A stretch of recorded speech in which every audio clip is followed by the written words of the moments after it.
प्रिय संस्कृत मित्राणि नमः संस्कृताय। मित्रों, हमने यश टेट पढ़ाना शुरू किया था। आज हमारा यश टेट की क्लास पर आधारित 5वां लेक्चर होगा। मित्रों, आज हम वर्णों का उच्चारण स्थान पढ़ेंगे। मित्रों, आप सबसे पहले चैनल को सब्सक्राइब करिएगा और भी मित्रों में भेजिएगा। यदि वीडियो पसंद आएगा तो लाइक ज़रूर करना भूलना नहीं। मित्रों, आइए मित्रों, वर्णों का उच्चारण स्थान पढ़ाना शुरू करते हैं। नंबर 1 पर छोड़िएगा मित्रों, कंठ से बोले जाने वाले वर्ण। इसमें आपके कौन कौन से वर्ण आएंगे? छोटा, बड़ा और का वर्ग, क, ख, ग, घ, अंग, ये सब आपके कंठ से बोले जाएंगे। नंबर 2 तालु से बोले जाने वाले वर्ण। इसमें आपके छोटी, बड़ी, चा वर्ग, च, छ, ज, झ, इया और तालब सा और या, ये आपके तालु से बोले जाने वाले वर्ण है मित्रों। नंबर 3 मूर्धा से बोले जाने वाले वर्ण। इसमें आपका माँ बड़े उक मात्रा, धाक मात्रा ऊपर रहा मूर्धा, तो इसमें रिरी और रा मूर्धन सा, ट, ठ, ड, ढ, ण, ये सब कहाँ से बोले जाएंगे मित्रों? मूर्धा से। अब आगे दंत से बोले जाने वाले वर्ण कौन कौन से हैं मित्रों?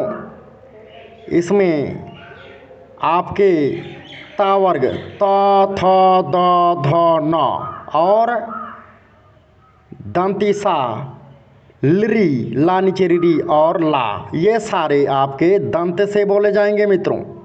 नंबर 5 ओष्ठ से बोले जाने वाले वर्ण। देखिए मित्रों, ओष्ठ में कौन कौन से वर्ण आते हैं? छोटा ऊ, बड़ा ऊ और पा वर्ग, प, फ, ब, भ, म, ये सब आपके ओष्ठ से बोले जाएंगे मित्रों।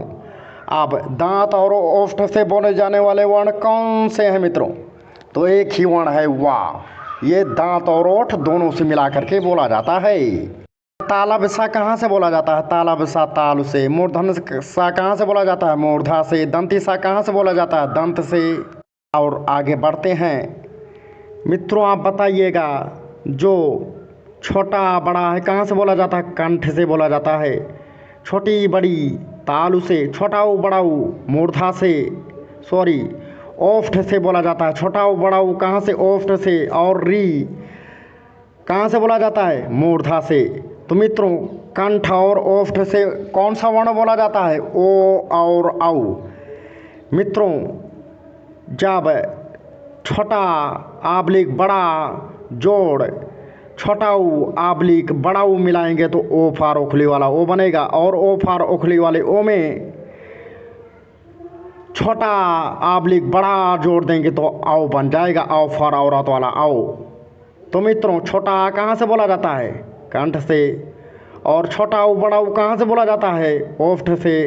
तो इस प्रकार दोनों वर्णों से मिलकर बना है ओ और औ। तो इस प्रकार कंठ और ओष्ठ से ये दोनों वर्ण बोले जाएंगे, ओ और औ। मित्रों, कंठ और ताल से कौन कौन सा वर्ण बोला जाता है? आपसे पहले बताएंगे कंठ और ताल से कौन कौन वर्ण होता है। छोटा आबलिक बड़ा, ये कंठ से बोला जाता है। छोटी, छोटी मतलब ह्रस्वी और दीर्घी मतलब बड़ी, ये दोनों ताल से बोले जाते हैं। तो छोटा आबलिक बड़ा जोड़ छोटी आबलिक बड़ी मिला देंगे तो क्या बनेगा मित्रों? ए बन जाएगा। ए फार एड़ी वाला ए। जब ए फार एड़ी वाले ए में छोटा आबलिक बड़ा मिलाएंगे तो आई बन जाएगा। तो मित्रों, ए और आई कंठ और ताल से बोला जाता है, क्योंकि छोटा आबलिक बड़ा कंठ से है और छोटी आबलिक बड़ी तालु से है। तो इन्हीं दोनों वर्णों से मिला करके ए और आई बने हैं, इसलिए दोनों का उच्चारण स्थान क्या होगा? कंठ और तालु होगा। तो मित्रों, हमने आपको प्रूफ करके सिद्ध करके बता दिया कि उच्चारण स्थान कौन सा वर्ण, उच्चारण स्थान मतलब कि कौन से वर्ण का कौन सा घर है जो कंठ से बोले जाते हैं, समझिए उन वर्णों का घर कंठ है। जो ताल से बोले जाते हैं, समझ लीजिए उनका घर तालु है।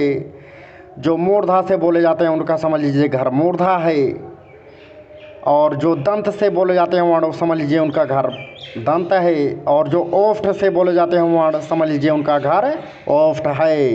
इसीलिए सब लोग अपने अपने घर से क्या करते हैं, निकलते हैं। मित्रों, ये कंठ स्थान कहाँ होता है? देखिए, आप गले में जाइएगा, नीचे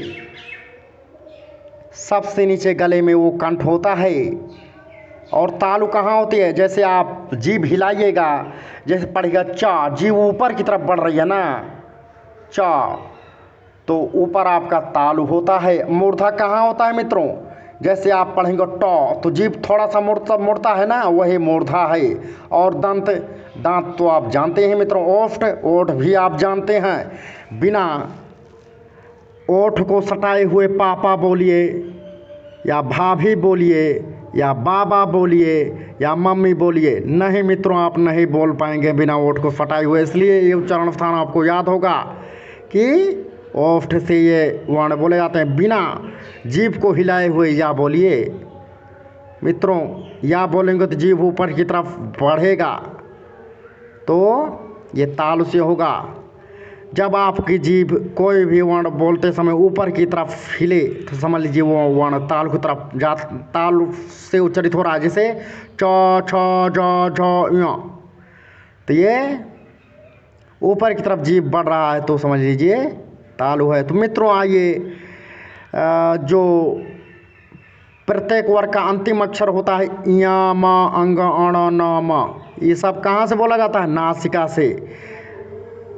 और मित्रों, जो अंगा है तो नासिका से बोला ही जाता है, और साथ साथ कंठ से भी बोला जाता है। तो कंठ प्लस नासिका, ये कहाँ से बोला जाता है? अंगा, कंठ प्लस नासिका से। और इया कहाँ से बोला जाता है? तालु प्लस नासिका से। और अणा कहाँ से बोला जाता है? मूर्धा प्लस नासिका से। और ना कहाँ से बोला जाता है? दंत प्लस नासिका से। और माँ कहाँ से बोला जाता है? ओष्ठ प्लस नासिका से। तो जो पंचमाक्षर होता है प्रत्येक वर्ग का, उसका उच्चारण स्थान जो होता है दो दो होता है मित्रों। तो परीक्षा में किसी भी प्रकार का प्रश्न बना सकता है, इसलिए हमने कोई प्रश्न छोड़ने की गुंजाइश नहीं की है मित्रों। आप पूरे वीडियो को ध्यान से पढ़ना और चैनल को सब्सक्राइब करना, लाइक करना, कमेंट करना।